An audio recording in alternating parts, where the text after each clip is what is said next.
Ngayon ay patungo kami ni Jose sa bukid gamit ang tricycle. Habang binabaybay namin ng daan, ramdam na namin ang kakaibang pakiramdam ng pagpasok sa isang bagong karanasan. Isang karanasang malayo sa nakasanayan naming dalawa. Hindi ito ordinaryo para sa amin, dahil ang haharapin namin ay ang tunay na buhay sa bukid. Pagdating namin sa bukid, agad kaming sinalubong ng napakasariwang simoy ng hangin. Sa paligid ay maririnig ang huni ng mga ibon at ang mga baka at iba pang hayop na malaya sa kaparangan.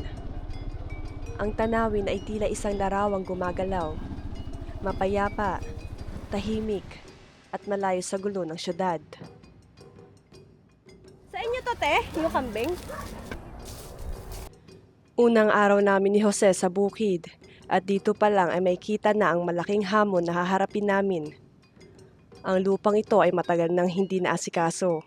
Pagka sa likod ni baka isang hampas niya, biglang humagis siyang isa. Sa isang niya, tumama dyan pa. Dahil dito, sobrang taas na ng mga damo. Makakapal na ang mga palumpong at halos matabunan na ang mga daan na dati raw ginagamit. Ganyan yun yun mababa. Matyaga naming tinataga ang mga damo na tumubo sa bukid. Bawat hampas ng itak ay tila pakikipagbuno sa kalikasan. Mabigat, nakakapagod, ngunit bahagi ng buhay sa lupaing ito. Dapat yung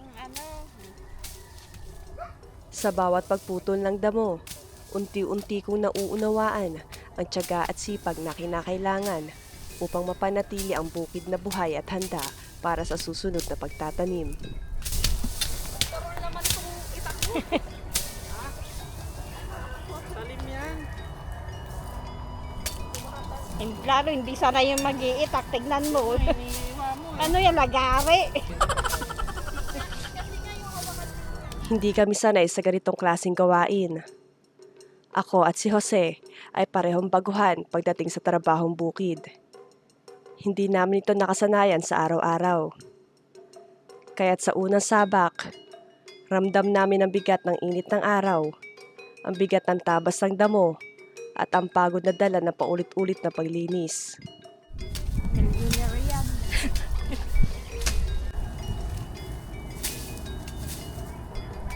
Baliktad yung itak mo. Eting. Sa kabila ng lahat ng ito, may kakaibang sigla. Alam naming bawat damong matanggal, bawat bahagi ng lupang muling lumilitaw, ay simula ng pagbabalik ng bukid sa dati nitong anyo. Ito ang kasingkit. Tapos kami damo, kasama ko si Daddy Lito. Tsaka si Yuni, pamangkin ko. O, ayan o. Exercise din to araw-araw. Diba? Daming damo kaya. De-develop namin to para pagdating ng panahon.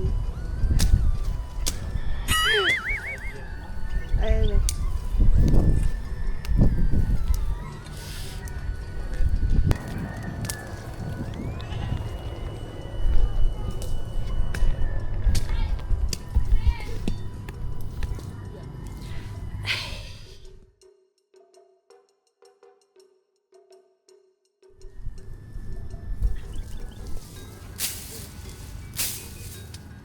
Unti-unti namin binabalik ang buhay sa lupang matagal nang natulog.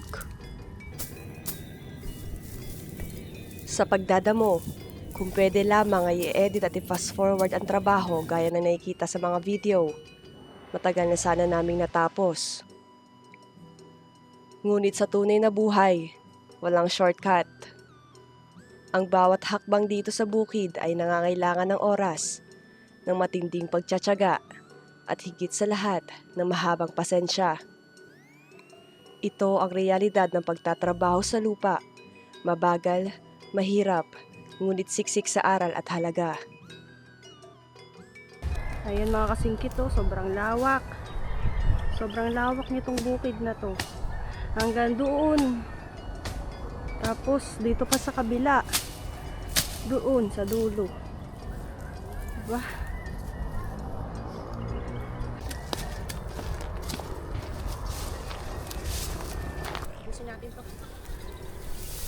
Sadyang nakakapagod na ganitong uri ng gawain. Lalo na't wala kaming sapat na gamit tulad ng grass cutter na makakatulong sana upang mapabilis ang pagtatabas ng damo. Sa halip, kami umaasa lamang sa tradisyonal na paraan, kamay, itak at mahabang oras ng pagtsatsaga.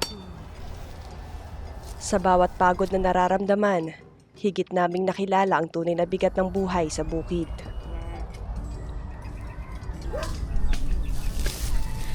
Guys, pahinga mo. Kita niyo yung kamay ko. Ayan. Hindi ako nag-gloves eh. Ha? Nagkasugat. Ano ka? Kalyo.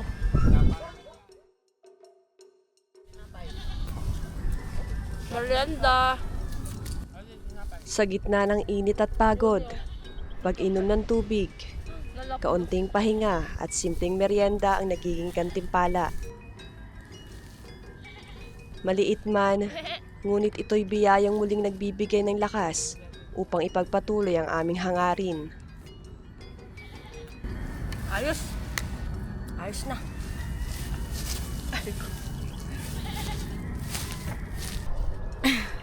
Yun, so, nakamerienda na. Gawa ulit. Tabas ulit. Tabas ulit tayo. Tuyo pa na naman.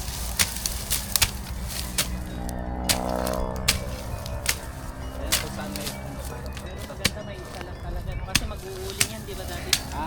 Mag-uuling yan eh. Ano to? Susunugin. Pwede naman basta Para mamatay yung mga lamok.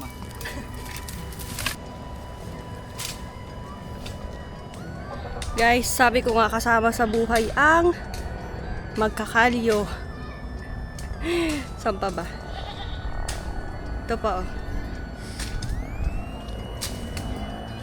Diba? Pag di ka nagkakalyo, walang mangyayari sa'yo. Guys, mga kasingkit, pahinga muna tayo. Sana walang ahas dito. May pagod man sa katawan, nananatiling masaya ang aming kalooban, sapagkat bawat pawis at bawat hakbang ay alay para sa ikahaganda ng bukid. Nakakapagod pero worth it naman to pagdating sa dulo. Diba gano'n naman lagi eh. Kailangan muna natin paghihirapan bago natin maabot yung mga ninanais natin. Parang sinudid lang yan na dadaan ka sa butas ng karayom. Paghihirapan mo muna bago ka makarating sa tuktok ng tagumpay. At sa unang araw pa lang, natutunan na namin ni Jose na ang bukid ay hindi lamang basta trabahong pisikal. Isa itong pagsubok ng tiyaga, pagkakaisa at pangako, na kahit mahirap, basta't magkasama, kakayanin.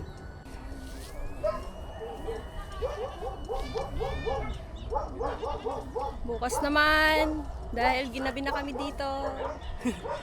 Paggabi na, kaya bukas ulit. Umaga. Bye!